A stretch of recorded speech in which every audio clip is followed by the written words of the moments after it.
大家好，我是老岳。今天这期不聊筛选啊，专门讲一只全世界都在关注的股票 SpaceX， 代码 SPCX。它6月12号上市，发行价$135，开盘直接冲到150，第4个交易日盘中最高冲到225.6。结果呢，1个月之后，7月17号周五收盘123.99，不光把涨幅全吐了回去，还跌破了发行价，从最高点算跌了 45%， 市值蒸发了大概1万亿美元，史上最大的 IPO， 1个月就成了最快破发的万亿巨头。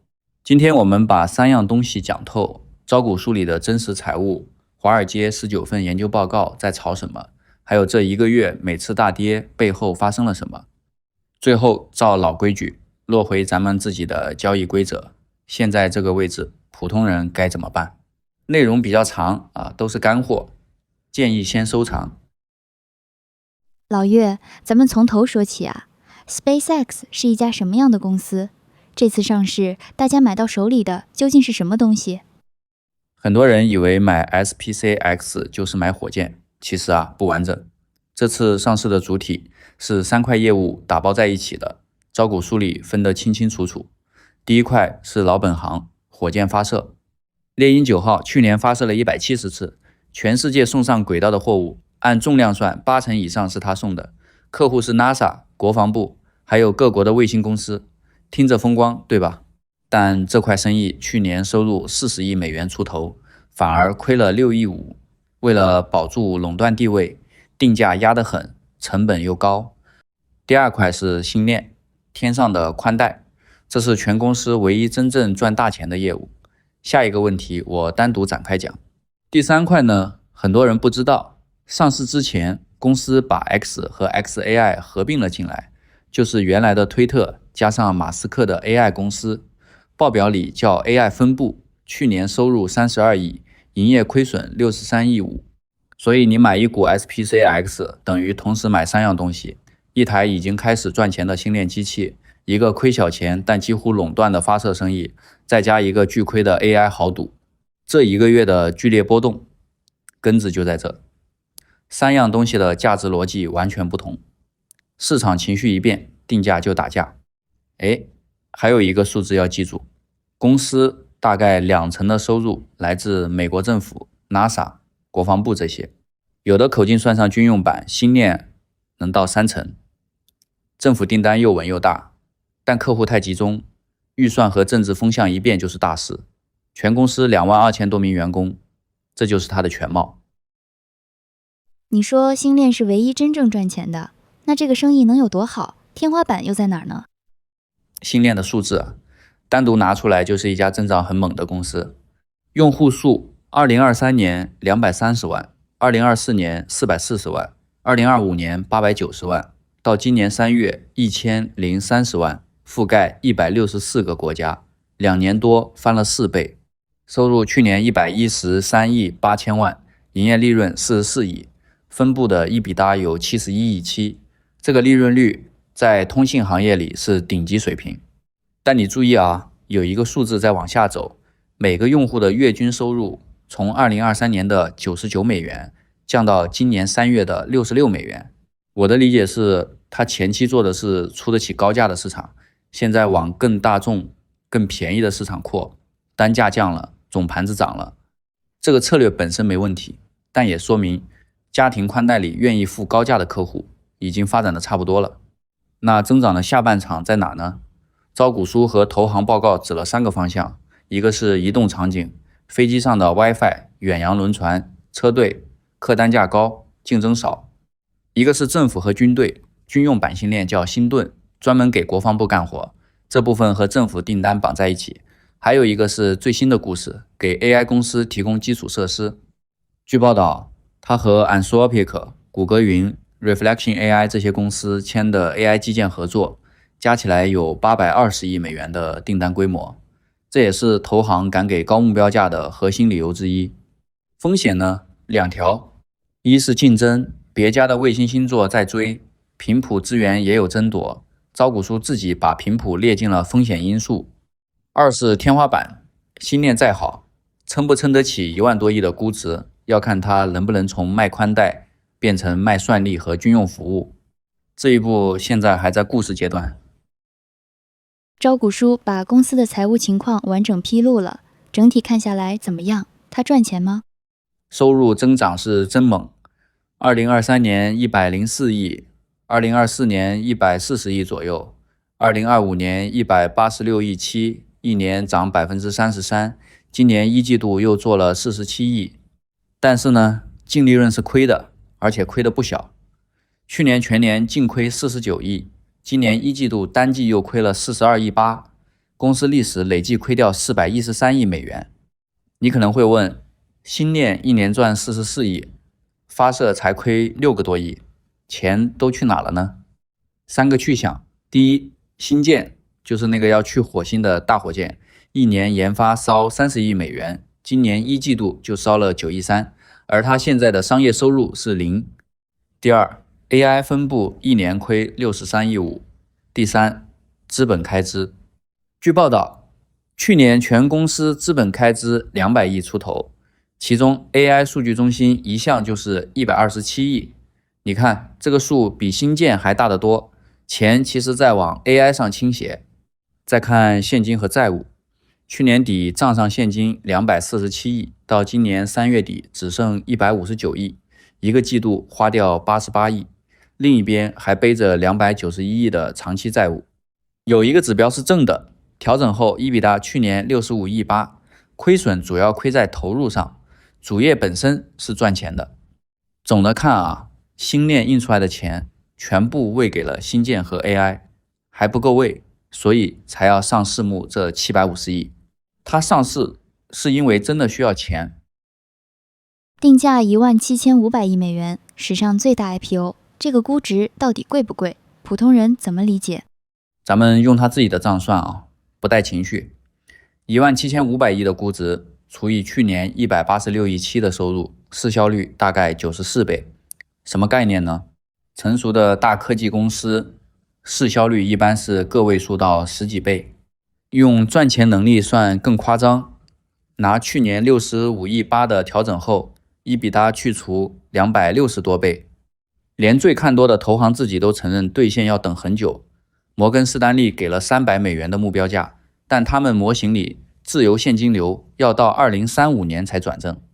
意思是你今天买它，买的是2035年以后才开始兑现的钱。那为什么定这么贵还抢破头呢？因为它卖的是3层故事。第一层，新链继续翻倍，从家庭宽带做到飞机、轮船、军队、AI 基建。第二层，新建成功，把发射成本再降一个数量级，垄断继续扩大。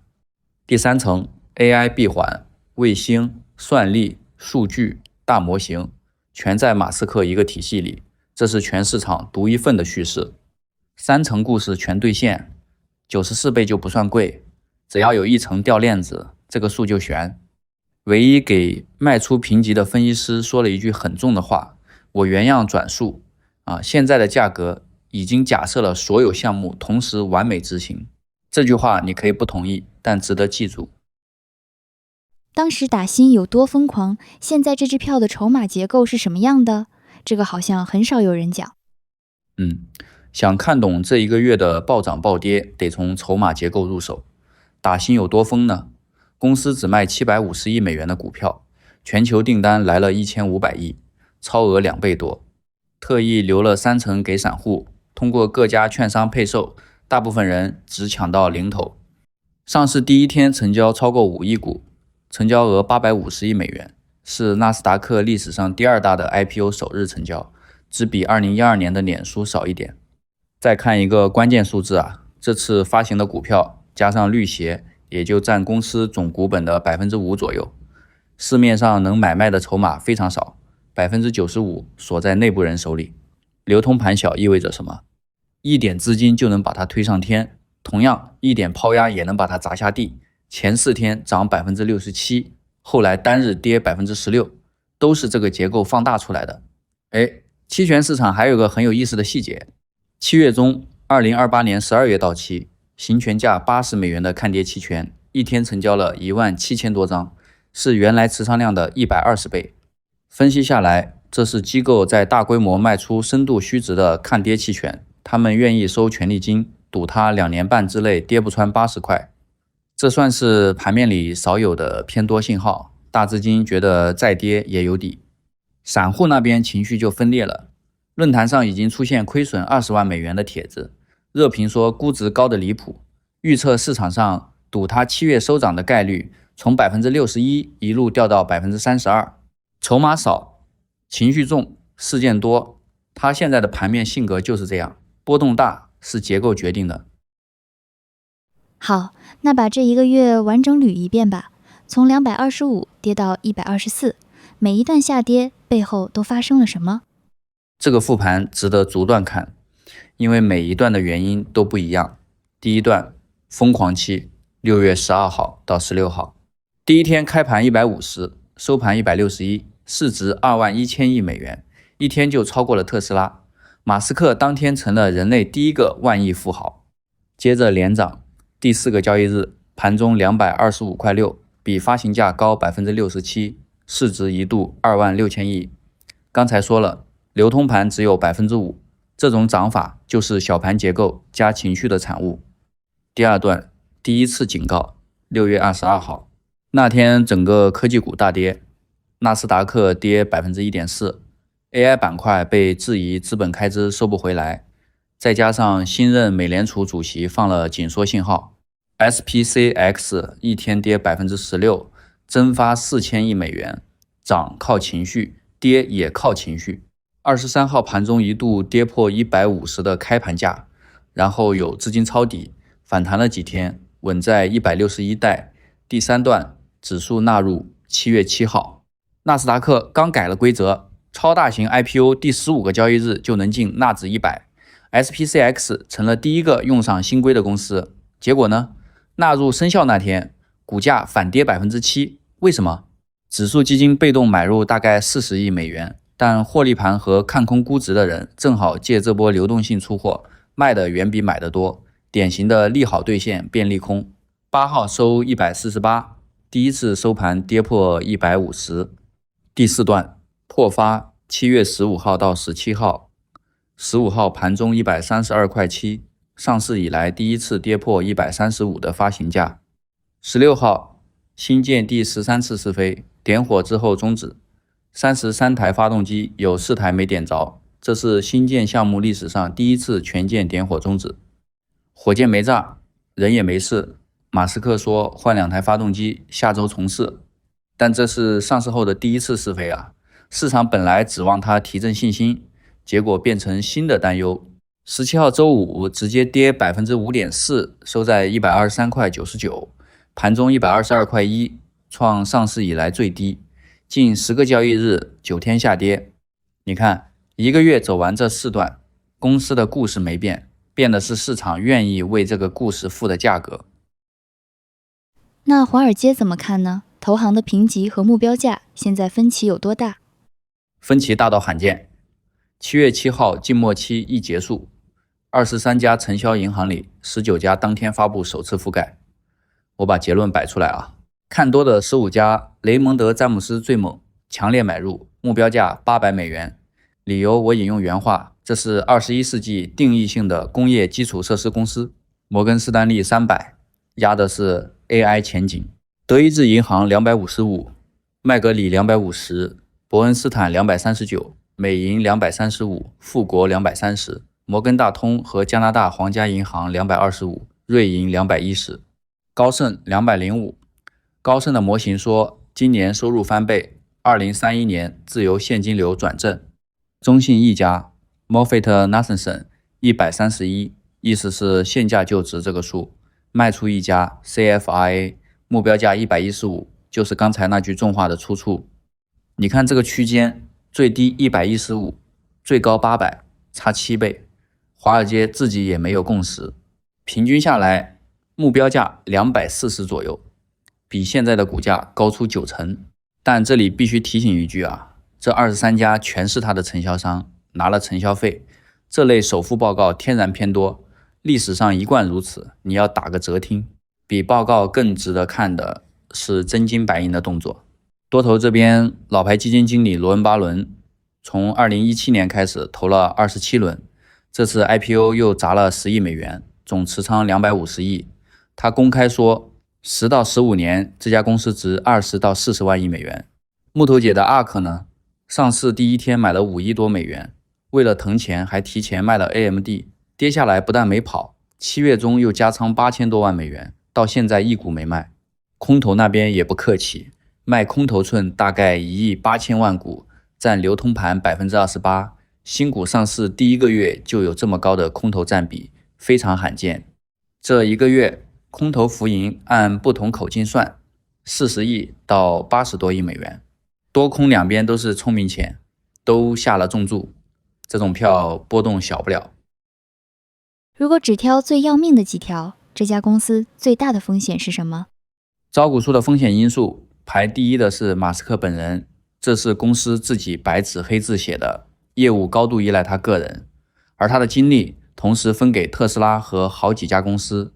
配套的是股权结构3成股权， A 类1股1票， B 类1股10票， C 类没有投票权。马斯克一个人握着大概 85% 的投票权，意思是你买的这个股票在公司治理上几乎没有话语权，他想怎么干就怎么干，你只能用脚投票。第二个风险，新建，1年30亿美元的研发挂在一个还没有商业收入的项目上，增长故事的下半场全压在他身上。7月16号那次点火终止就是提醒，航天是硬科技，进度说严就严，而现在的估值里已经提前付了成功的钱。第三个，解禁，这个最近也最实际，8月初发财报，财报之后第一批锁定股就能卖，规模据报道大概1230亿美元。注意这比现在市面上全部流通的股票加起来还多。还有个条款，股价只要涨回175.5块以上，会提前再放 10% 出来，等于涨也涨不痛快。主锁定期12月8号到期，马斯克自己的64亿股锁到明年6月。你想想，头顶悬着比整个流通盘还大的潜在卖压，这就是为什么反弹总是软的。第四，政府依赖，2成收入来自联邦预算，政策风向一变就是大事。第五，烧钱速度，一个季度现金少了88亿，好在 IPO 刚补了750亿的血，短期饿不死，但花钱的闸门没有关小的迹象。这5条里，马斯克、新建、解禁这3条，每一条都能单独让股价再动 10% 以上。落到操作上吧，现在破发了，很多人手痒想抄底。用咱们频道一直讲的规则来看，普通人该怎么办？按趋势交易的规则，现在这个位置什么都不用做，这支票现在没有趋势，只有单边下跌，近10个交易日9根阴线一直在创上市以来的新低，图上找不到任何支撑结构。它上市才1个月连一条像样的均线都还没长出来。有人说破发了就是便宜了，这个逻辑要小心，破发的新股没有估值底，只有筹码底，想卖的人都卖完了，跌势才会停。而我们刚才算过账，8月解禁还没来，能卖想卖的人接下来只会更多。所以呢，3个不要。第一，不要接飞刀；第二，不要越跌越买，去摊平成本；第三，不要拿史上最大 IPO 马斯克信仰当买入理由，信仰不是入场信号，热度也不是。那什么时候可以看呢？等3件事依次发生。第一件，跌势停住，不再创新低，横住，让筹码换手。第二件，站回关键位，第一道关口就是135的发行价，收不回135，一切企稳，都是假设。第三件，右侧信号放量突破一个横盘区间，那才叫入场结构。就算3件事都等到了，也是常规仓位，止损照挂，入场价减2倍 ，ATR 跌破就走，不跟他谈感情。事件日历钉在墙上新建随时重新试飞。8月初首份财报，财报之后就是解禁窗口，每一个事件都可能让它单日上下 10%。你要是拿不住这种波动，就不该在事件前进场。长期看好的朋友也一样。巴伦从2017年拿到现在，等了9年，你不差这2-3个月，等它走出结构再上车，省心的多，也安全的多。最后一条，铁律，这种波动的票绝对不上杠杆。报告归报告，抛开这些研究，你自己怎么看这家公司？说说你的个人观点吧。行，接下来这段是我个人的看法啊，只代表我自己，听听就好。长期我是看好它的，原因很实在，他手里的技术别的公司现在没有。可回收火箭把发射成本降了一个数量级，星链把几千颗卫星连成一张全球的网，这2件事到今天为止只有他做成了。太空这个航道呢，后来者砸钱也追不快，要时间，要一次一次发射去积累，所以它的护城河非常深。我最担心的是需求。你想啊，以前的航天是什么模式？国家拿税收养着，当科研做，因为商业上没有那么大的需求量。SpaceX 要证明的是太空可以当成生意做，这里面星链是关键。火箭相当于它自家的运输队，低成本把卫星送上去，然后靠卖通信服务收钱。星链能从传统通信手里吃掉多少生意，基本决定了这家公司的天花板。吃得多，前景就非常好；吃不动，火箭的需求也会跟着萎缩。价格上，我个人的看法啊，市值回到1万亿美元以下就值得认真考虑了。股价要是跌破100美元，我会考虑分批往里买。注意，这是我个人的观点，只供参考，而且它跟前面讲的纪律并不冲突。看好是看好，买点是买点，真到了100块以下，我也是分批带止损地买，还是要等它止跌再说马斯克。很多人把它当最大风险，我觉得可以分开看。他还年轻嘛，就算哪天他真的退出了，技术在，星链在，护城河不会跟着他走。最后大胆一点，当节目效果听啊。这家公司的整合空间很大，你想象一下，如果哪天它跟特斯拉的数据打通，自动驾驶、机器人、星链、算力连成一个体系，那会是什么东西？往10年看，我觉得它的市值有机会摸到10万亿美元一次。是不是第一个到的我不知道，但10年内碰一下，我认为有机会。这段就当我个人的畅想，没法验证，别当结论。好，最后给这期收个尾吧。收尾， SpaceX 是3家公司的合体，星链是真生意，1年44亿美元营业利润，货真价实。发射是护城河，星舰和 AI 呢，现在还是用真金白银养着的梦想。17500亿的定价，买的是2035年以后的现金流。这次破发就是市场在给梦想重新定价，这个过程还没走完，8月的财报和解禁才是下一场大考。它是不是好公司和它现在是不是好股票是2个问题，眼下这2个问题的答案都轮不到我们抢答。等结构，守纪律，别上杠杆。本期所有数字截至7月17号收盘，来源全部放在简介里。招股书部分数字来自媒体转引，我都标了出处。个人观点部分只代表我自己，不构成投资建议，买卖自己负责。我是老岳，咱们下期见。